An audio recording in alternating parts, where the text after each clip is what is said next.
नमस्कार, मैं हूं अनमोल भट्ट और आप मेरे साथ में देख रहे हैं हिंद की पुकार। आज का जो मेरा टॉपिक है बड़ा ही इंटरेस्टिंग टॉपिक है, बड़ा लॉजिकल टॉपिक है और बहुत ज़्यादा बर्निंग टॉपिक है।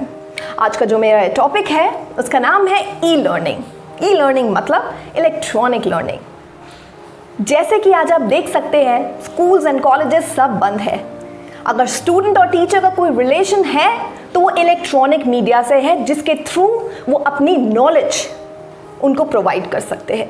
बट इसके बहुत बड़े ड्रॉबैक्स आ रहे हैं और इसके बड़े केसेस आ रहे हैं।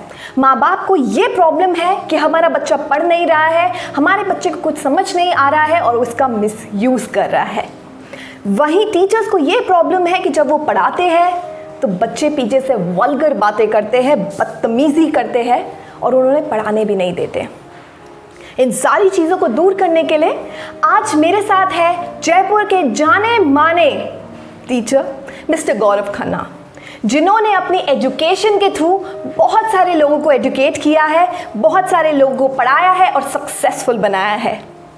तो आज हम उनसे ये पूछना चाहते हैं कि सर, ई लर्निंग होता क्या है, इसके गुड एंड बैड फैक्ट्स क्या क्या है, अगर इसे हम चेंज कर सकते हैं तो हम इसे किस तरीके से चेंज कर सकते हैं, अगर इसका कोई ऑल्टरनेटिव है तो वो क्या ऑल्टरनेटिव है, अगर हम इसी सिस्टम में कोई चेंज ला सकते हैं, इसको एक फन लविंग प्लेटफॉर्म बना सकते हैं जहाँ पे दोनों लोग एंजॉय करें और किसी भी तरीके की कोई बदतमीजी ना हो, वो कैसे हो सकता है।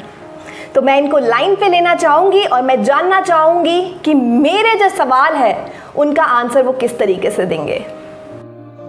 यार, अगर मुझे पता होता कि मेरी स्टूडेंट मुझे फ़ोन करके बोलेगी कि ऐसा वीडियो बना के भेजना है और उसके बारे में बात करनी है, तो शायद मैं क्लीन नहीं कराता।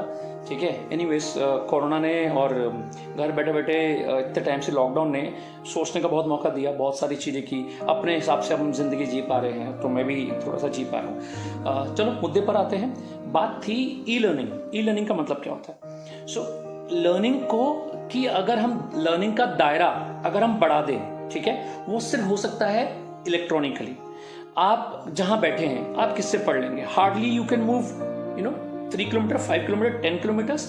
लेकिन अगर कोई बहुत अच्छी फैकल्टी दूर बैठी है तो दैट इज ई लर्निंग, जिससे कि आप टच कर सकते हैं और पूरे वर्ल्ड में कहीं पे भी आप कोई भी कॉलेज, कोई भी यूनिवर्सिटी या किसी भी टीचर से पढ़ सकते हैं। Being a teacher, guys, I am Gaurav Khanna sir. ठीक है। जयपुर बहुत साल पढ़ाया मैंने and I work with St. Xavier's also, and right now I'm in Kota and I'm running my own institute.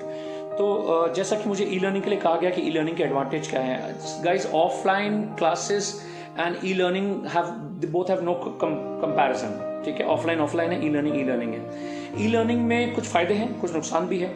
अब नुकसान क्या है, पहले उसकी बात कर लेते हैं। सबसे पहला नुकसान, सब कहते हैं कि ऑनलाइन पढ़ाओ। सबसे पहला नुकसान, इंफ्रास्ट्रक्चर, बेटर इंटरनेट। अच्छा इंटरनेट नहीं है। ठीक है। सबके पास अच्छा इंटरनेट हो जरूरी नहीं है। टीचर अफोर्ड कर पा रहा है, स्टूडेंट कर पाए जरूरी नहीं है। दूसरा, सिर्फ इंटरनेट ही नहीं है यार, मैं मोबाइल से सामने रख करके व्हाइट बोर्ड पे पढ़ा रहा हूँ, वो टीचिंग शायद इतनी यार ब्लर होगा वीडियो। टीचर जो बोर्ड पे लिख रहा है, लाइट का फोकस पड़ेगा, हो सकता है नहीं समझ में आए। तो साथ में टेक्नोलॉजी का यूज आप कितना अच्छा कर रहे हैं, वो भी आपकी ई लर्निंग को और बेटर बना सकता है। अगर हम बात करें, सो मुझे लगता है ई लर्निंग में लाइव से ज़्यादा रिकॉर्डेड ज़्यादा सक्सेसफुल है, क्योंकि जब आप लाइव दे रहे हो उस समय स्टूडेंट का नेट हो जरूरी नहीं है। नंबर सेकंड, रिकॉर्डेड को वो कितनी बार भी देख सकता है, अपनी टाइम कन्वीनियंस के हिसाब से भी देख सकता है। ठीक है। बहुत टफ होता है गाइस कैमरे के सामने बोलना, माइंड माय वर्ड्स, बहुत टफ है। जब मेरे सामने 60 स्टूडेंट्स, 100 स्टूडेंट्स बैठते हैं तो बहुत अच्छा होता है, बहुत अच्छे से हंसी मजाक करते हैं हम लोग। वो सब ई लर्निंग में नहीं हो पाता। तो ई लर्निंग में there is an issue and technical hitch है, बहुत सारी दिक्कतें हैं। बट अबव ऑल, आने वाले टाइम पे ई लर्निंग ही ज़्यादा चलेगा। ये जितने जल्दी हम समझ जाएं, उसको अडेप्ट कर लें, उतना ज़्यादा आई थिंक फ़ायदेमंद होगा। और लर्न करने के लिए, जैसे अभी मुझे पता है कि गूगल ने बहुत सारे कोर्सेज निकाले, फ्री ऑफ कॉस्ट थे वो कोर्सेज, तो वो ई लर्निंग था, आप उसको सीख सकते थे विद सर्टिफिकेशन। ये भी एक ई लर्निंग का एडवांटेज हो गया।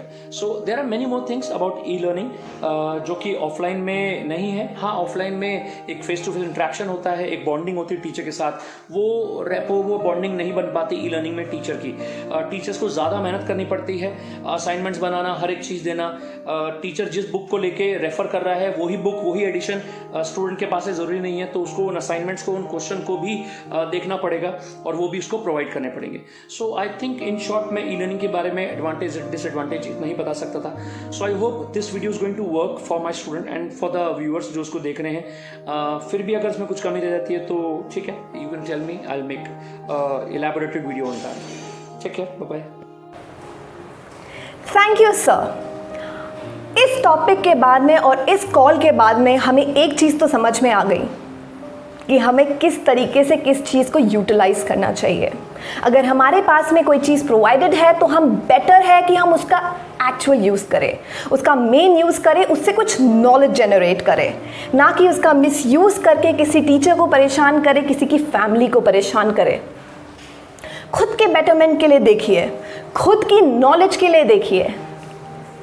सोशल मीडिया, ये प्लेटफॉर्म्स, ये सोशल नेटवर्किंग साइट्स एक बहुत बड़ा बैड पॉज है, बट ये चीज़ आपके लिए एक बहुत बड़ा बून भी है। बून कैसे है? अगर आप इस चीज़ को अच्छी तरीके से यूज़ करेंगे तो डेफिनेटली आप इससे कुछ यूज़फुल नॉलेज निकल पाएंगे। इसी के साथ मैं अलविदा लेती हूँ।